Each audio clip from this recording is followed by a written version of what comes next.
अत्यंत महत्त्वाचा विषय आहे। मला धनगर समाजातल्या लोकांना आव्हान करायचं आहे, जिथं जिथं कुठं अशा पद्धतीचं प्रकरण झालेत त्या लोकांना ठोकून काढा। तुम्ही रिझर्वेशन घेता एनटीचं, नोकऱ्या घेता एनटीच्या रिझर्वेशनमधून आणि तिकडं तुम्ही धर्मांतरण केलं म्हणून सांगता।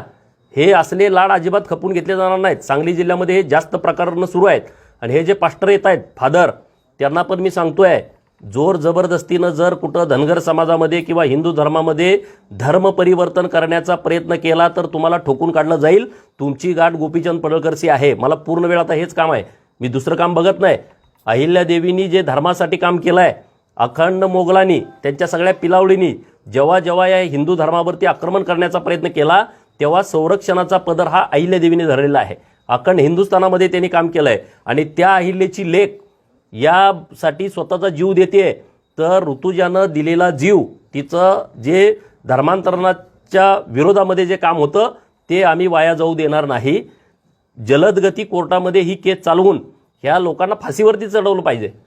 तुम्ही त्या निष्पाप मुलीचा जीव घेतलेला आहे, कारण नसताना पोटातल्या बाळाचा जीव घेतलेला आहे आणि त्यामुळे हे प्रकरण अत्यंत सिरियस आहे। महाराष्ट्रभर असे मोर्चे आता शक्ती ऋतुजा या नावाखाली, या बॅनरखाली महाराष्ट्रभर निघतील। जोपर्यंत धर्मांतरण विरोधी कायदा होणार नाही तोपर्यंत आम्ही सगळे शांत बसणार नाही।